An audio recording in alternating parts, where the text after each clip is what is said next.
الحمدللہ والصلاۃ والسلام علی رسول اللہ واشہد ان لا الہ الا اللہ واشہد ان محمدًا عبدہ ورسولہ اما بعد۔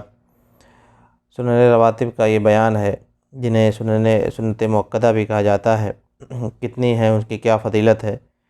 دیکھیں، صحیح مسلم کی حدیث ہے، اللہ کے نبی علیہ الصلوۃ والسلام نے ارشاد فرمایا کہ ما من عبد مسلم یصلی للہ کل یوم 12 رکعۃ تطوعا غیر فریضہ الا بنى اللہ لہ بیتا فی الجنہ، کہ جو بھی مسلم بندہ اللہ تعالیٰ کے واسطے روزانہ 12 رکعتیں پڑھتا ہے سنت کی، فرض کے علاوہ، تو اللہ تعالیٰ اس بندے کے لیے، اس شخص کے لیے جنت میں گھر بنائیں گے۔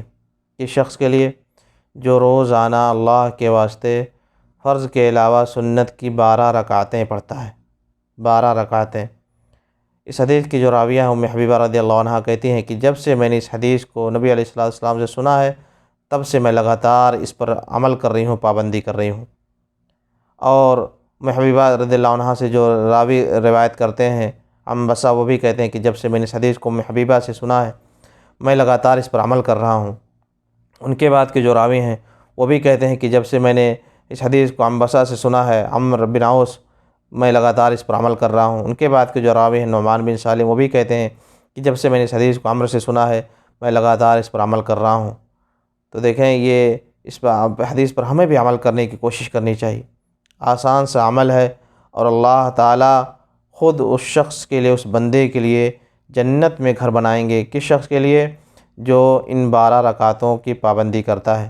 اس کی تفصیل دیکھیں، سنن ترمذی اور نسائی، ابن ماجہ کی دوسری حدیث ہے، صحیح روایت ہے۔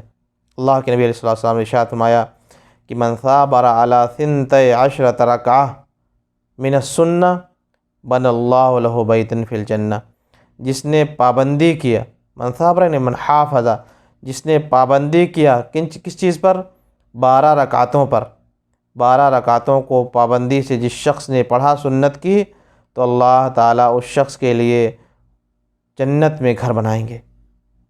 اس کی تفصیل دیکھیں، خود اسی روایت میں ہے، 4 رکعات قبل الظہر، 4 رکعتیں ظہر سے پہلے، ورکعتین بعدہا، اور 2 رکعتیں ظہر کے بعد۔ کتنی ہو گئی؟ 6۔ اور عصر کا ذکر نہیں ہے۔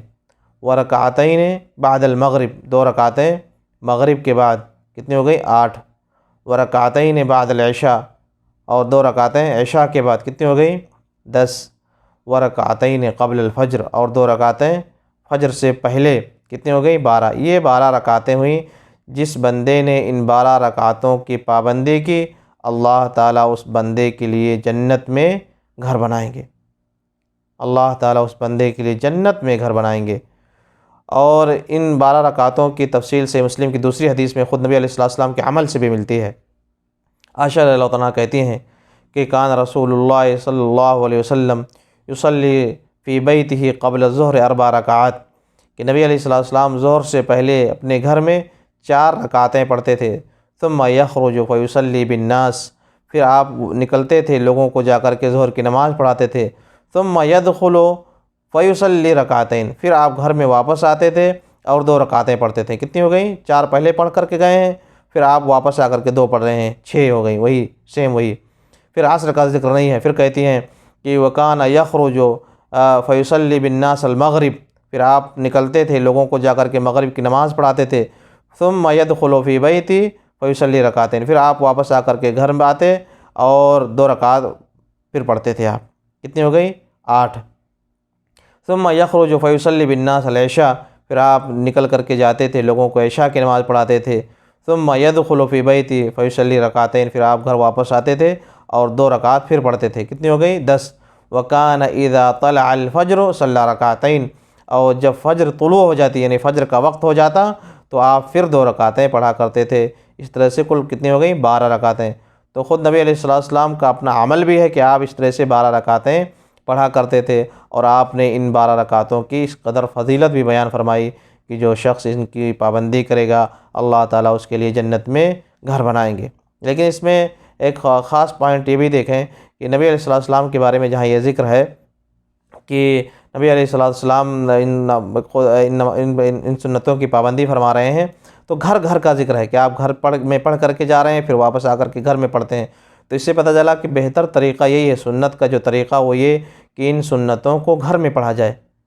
مسجد میں پڑھا جا سکتا ہے لیکن افضل کیا ہے کہ گھر میں پڑھا جائے، جیسا کہ صحیح بخاری کی حدیث ہے، اللہ کے نبی علیہ الصلوۃ والسلام نے ارشاد فرمایا کہ ان افضل الصلاۃ صلاۃ المرء فی بیتہ الا المکتوبہ، انسان کی سب سے بہترین نماز وہ ہے جو اپنے گھر میں پڑھتا ہے۔ صحیح بخاری کی حدیث ہے، انسان کی سب سے بہترین نماز وہ ہے جو اپنے گھر میں پڑھتا ہے، سوائے فرض نماز کے۔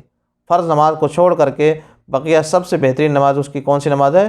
جو گھر میں پڑھتا ہے۔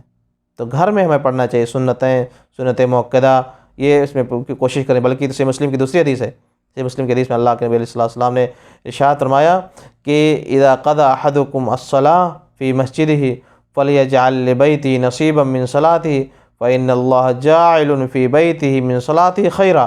کیا مطلب؟ یعنی تب تم میں سے کوئی شخص مسجد میں نماز پڑھ چکے تو اپنی نماز کا کچھ حصہ اپنے گھر کے لیے بچا کر کے رکھے، کیونکہ جب وہ گھر میں نماز پڑھے گا تو اللہ تعالیٰ اس کی نماز کی وجہ سے اس کے گھر میں خیر و برکت ڈال دیں گے۔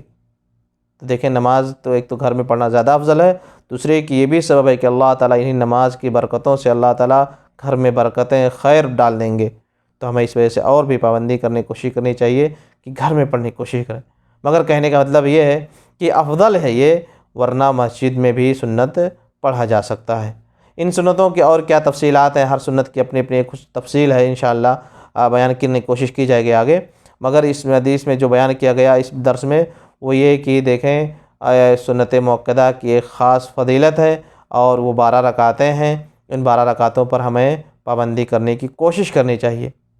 ہاں، اب اگر کسی کی کبھی سنت چھوٹ جائے، جیسے ظہر کی سنت آدمی اس وقت پہنچا، کسی وجہ سے مشغول ہو گیا، جب نماز کھڑی ہو چکی ہے، جماعت کھڑی ہو گئی ہے، اب اس کی ظہر کے سے پہلے کی جو 4 رکعتیں تھیں سنت کی وہ تو چھوٹ گئی، اب کیا کریں؟ تو اگر وہ پابندی کرنے کی کوشش کر رہا ہے تو اسے چاہیے کہ پابندی کرے، اور پابندی یہاں کیسے کرے گا؟ اس طرح سے کرے گا کہ اپنی چھوٹی ہوئی سنت کی قضا کر لے۔ سنت کی قضا، چھوٹی ہوئی قضا، یہ سنت موقدہ جو ہے ان کی قضا ثابت ہے نبی علیہ الصلوۃ والسلام سے، کیونکہ قضا کیا جا سکتا ہے۔ نبی علیہ الصلوۃ والسلام کے بارے میں آتا ہے، صحیح بخاری اور مسلم کی حدیث ہے کہ اللہ کے نبی علیہ الصلوۃ والسلام ظہر کے بعد کی جو 2 رکعت سنت ہے آپ اس کو ایک بار نہیں پڑھ سکے، آپ کے پاس وفد عبد القیس آیا ہوا تھا، آپ ان مہمانوں کے ساتھ مشغول ہو گئے، مشغول اس قدر ہو گئے کہ آپ ان 2 رکعت سنت کو نہیں پڑھ سکے، یہاں تک کہ عصر کا وقت ہو گیا اور عصر کی نماز آپ نے پڑھائی۔ اس کے بعد میں آپ نے عصر کے بعد، حالانکہ نماز نہیں پڑھنا چاہیے، حدیثوں میں منع کیا گیا نبی صلی اللہ علیہ وسلم نے، لیکن آپ نے کہ چونکہ ظہر کے بعد کی 2 رکعت سنت آپ نہیں پڑھ سکے تھے، تو عصر کے بعد آپ نے ان 2 رکعت جو چھوٹی ہوئی 2 رکعتیں تھیں ان کی آپ نے قضا فرمائی،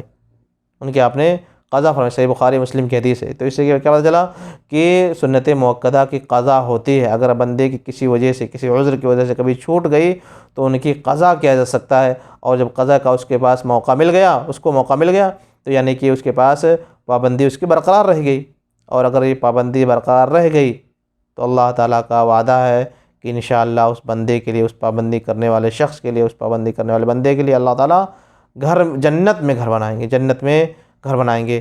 تو آئیں ہم لوگ بھی اس کو پر پابندی کرنے کی کوشش کریں۔ اللہ تعالیٰ سے دعا کرتے ہیں کہ اللہ تعالیٰ ہمیں اس کی توفیق عنایت فرمائے، اور اس کا جو مقام اور مرتبہ اللہ تعالیٰ نے رکھا ہے وہ اپنے فضل سے ہمیں عطا فرمائے، آمین۔